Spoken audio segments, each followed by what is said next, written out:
Are you ready?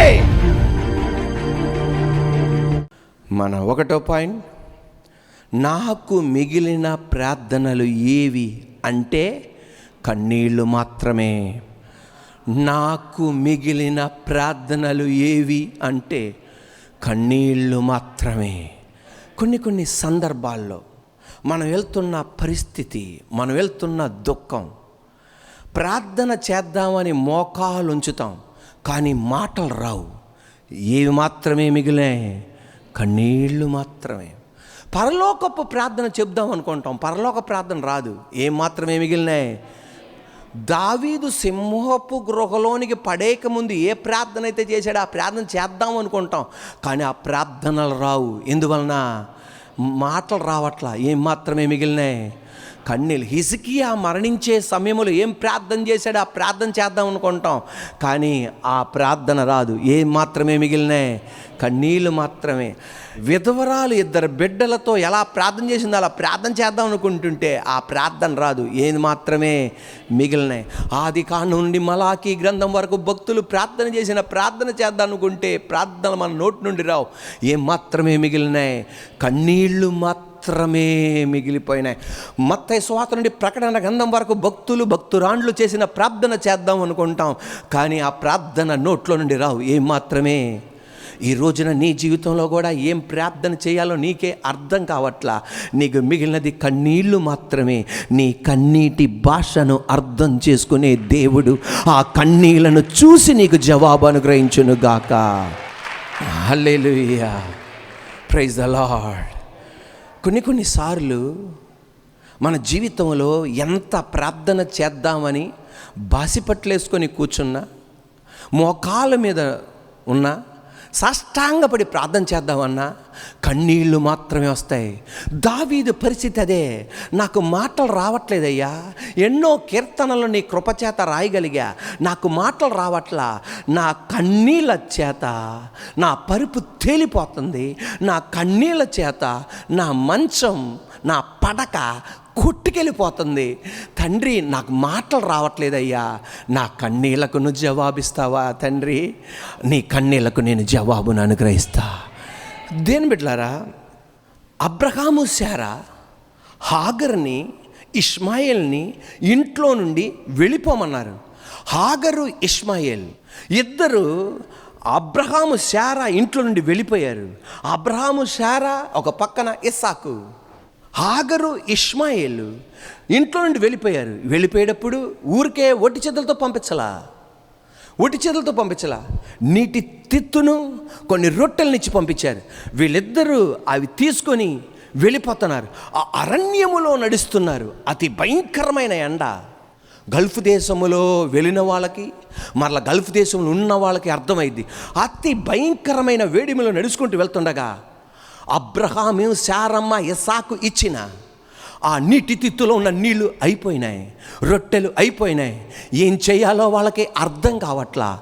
Bible చెప్తుంది, తల్లి అయిన హాగర్ ఇష్మాయేల్ని ఒక ముళ్ళ పొద, ఒక చెట్టు నీడ దగ్గర పరుండబెట్టి 13-14 సంవత్సరాల బాలుణ్ణి అక్కడ ఉంచి, ఆ నీడ దగ్గర ఉంచి, వెంట దూరమున ఒక బాణం అలాగేస్తే ఎంత దూరం వెళ్తుందో అంత దూరమున ఉండి, నా కుమారుని యొక్క మరణం నేను చూడలేనని చెప్పి ఏడుస్తుంది, కన్నీళ్లు కారుస్తుంది.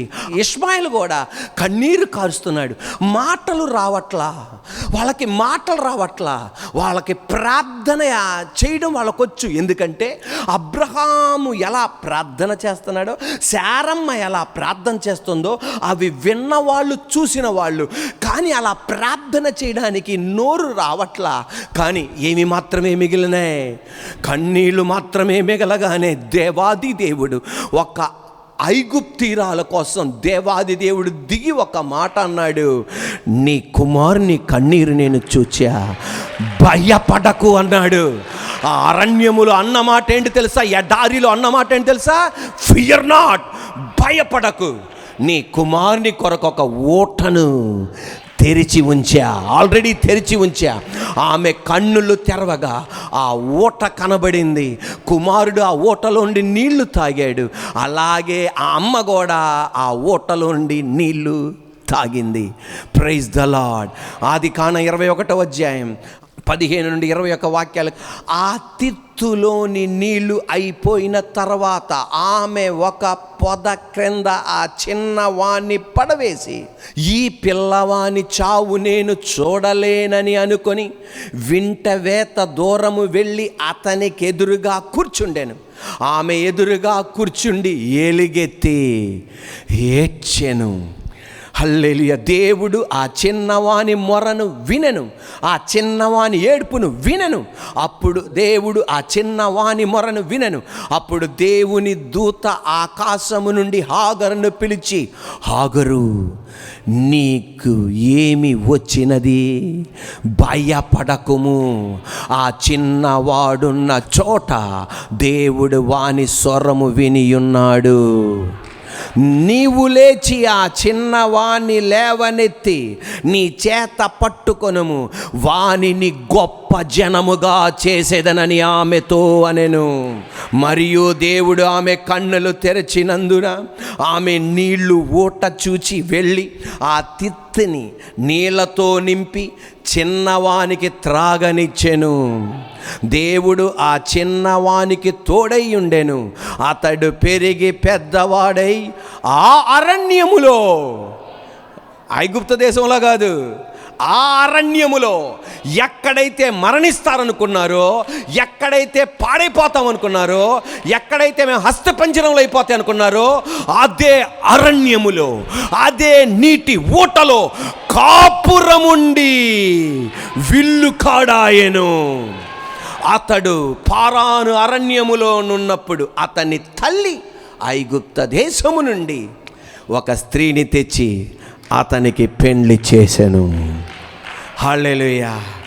ప్రార్థనలో మాటలు రావట్లా ప్రార్థన చేయడానికి, మిగిలినది ఏం మాత్రమే? కన్నీళ్ళు మాత్రమే. ఈ మాట మీరు గమనించండి. ఎక్కడైతే మరణిస్తారనుకున్నారో, ఎక్కడైతే వాళ్ళ సమాధి కార్యక్రమం చేయడానికి ఎవ్వరు ఉండరో అక్కడ మరణిస్తారనుకున్నాడో, అక్కడే నీటి ఊటను పుట్టించి, అక్కడే అతని వివాహం జరిగించి విల్లుకాడుగా చేసి ఆ ఒక గొప్ప జనాంగం బయటకు వచ్చేటట్టు చేశాడు.